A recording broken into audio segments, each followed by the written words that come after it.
Well, Miles, it's nice to be inside, nice and warm. Obviously, given the setting of our last interview on Sunday afternoon up in Workington. You said on camera in that interview, the overriding feeling was probably pride in your players and the group of staff, given the context of that victory on the weekend. Is that still the overriding feeling now? Yeah, definitely. Having tried off and watched the game back, listen, it was a tough game. It was a tough game in tough conditions against tough opposition, and they didn't make it easy for us. Our team had to be resilient before we even kicked the ball. Before we even kicked off, the team had to be resilient and had to get their heads on and get focused with the difficulties we had getting down to the game. But yeah, listen, huge pride for the team, and the 16 that travelled deserve huge amounts of credit because they've shown a different side of our game. And it wasn't the prettiest of performances from us, but you can't always do that. We got the 3 points and brought them home and got everybody home safe, and that was the most important part. And you just said that in the back end of that answer of a lot of your victories this year have obviously been by convincing margins, but that on Sunday probably showed a different side of your team you've probably not seen a lot of this season. So it's good to know, probably from a management perspective, that your team's got that in the locker should they need it. Yeah, definitely. As I said before, it wasn't a Bolton Wanderers women display as such when it came to the performance, but you have to do that from games to games. You have to sometimes what's afforded to you on the day, you have to adapt, and we certainly had to adapt. Although we tried to play our stuff, the pitch made that difficult for us, the conditions made that difficult, and work had made that difficult for us, So the players adapted, and we showed a different side of our game, which I was really proud of, because it's not always nice to have to do that side of things where you have to really dig in and fight, and it's tough, it's a boggy pitch, and the girls, again, adapted to that, and they were incredible. And in those type of games, when chances come along, you've got to take them, and obviously through Nishai, Faye and Maddie, you got those goals when probably you needed them at big moments, so you're getting goals from across the pitch at that forward line as well. Yeah, really pleasing. Nishai's been brilliant all week. She's, to be honest, the whole group have, but a special mention to Nishai. She's come in after the Christmas break that we had, and she's been flying. So the rest must have done her really well, and she's been doing well in training. We've been saying how well she's been doing. She looks like she's got confidence at the moment, and she took that into the game, and she was rewarded with 2 goals. Obviously, listen, Maddie's been in the team.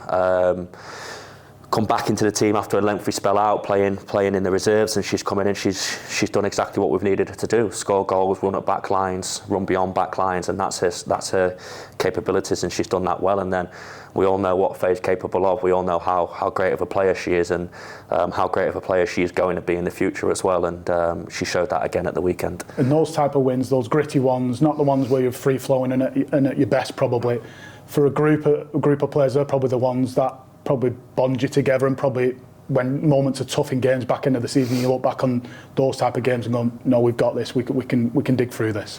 Yeah, 100%, and that's something that you mentioned there. We probably will look back at this at the end of the season, when we'll say that was it's a big 3 points, a real big 3 points. I remember when the fixtures came out, I was with the staff, and we was in a bit of a meeting when they got announced, and I remember Carl saying to me, that could be a potential slip up in the calendar, that fixture.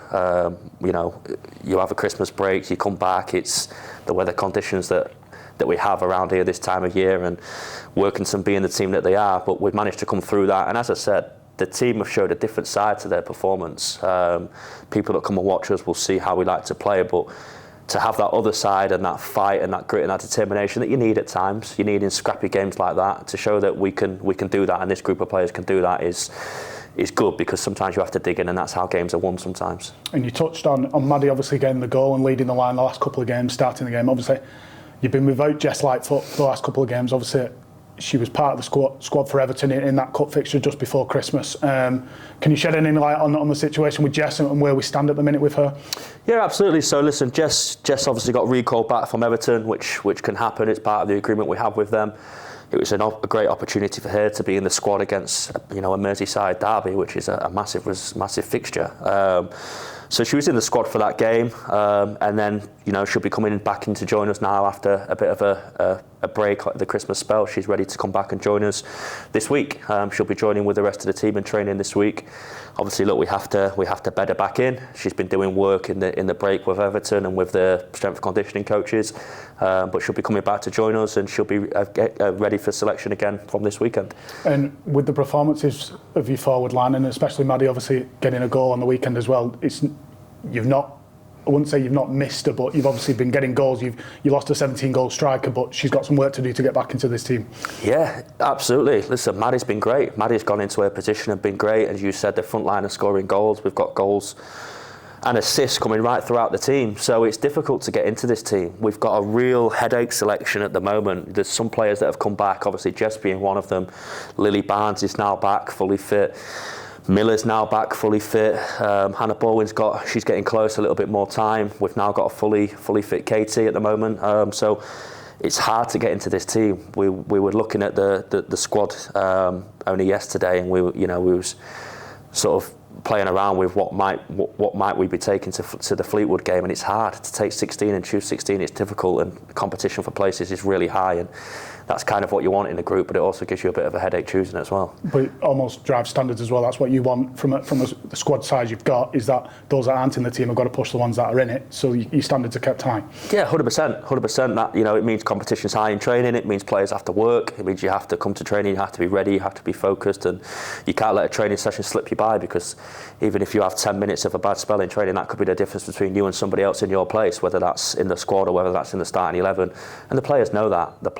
You've only got to look across the board. There's competition in every single position. Every single position we have competition, and if somebody's not ready, somebody else is that's wanting to take the shirt of someone else. And friendly competition, that's how it should be, because it improves standards in training. It makes us better as a team. It makes individuals better as individuals, and that all goes towards hopefully picking up 3 points at a weekend. And you've just mentioned the weekend. We return home to the Dreams to Reality Stadium. It seems a bit of a while since we've actually played at home, so it'd be nice to be back to familiar surroundings. What are you expecting this weekend from Fleetwood? Because it's been a while, obviously, since you've faced them. Are you expecting anything different, or can you take anything from that victory at the start of the season? Yeah, we're looking forward to being back at home, for sure. Like you said, it's been a while since we played there, and we're certainly looking forward to having our fans back, having the big crowd that we get at home games, and we're looking forward to playing in front of them. And with regards to Fleetwood, again, they're a team that we can't look at the last time we played them. We played them such a long time ago. We know they've made changes similar to what Workington had done. They've come on a long way. They've improved. They've probably not had the results they would have wanted, but I've been to a few games and seen a few games. The performances have been there. So again, it's not going to be an easy game, and we need to make sure that we do everything right in order to get the result.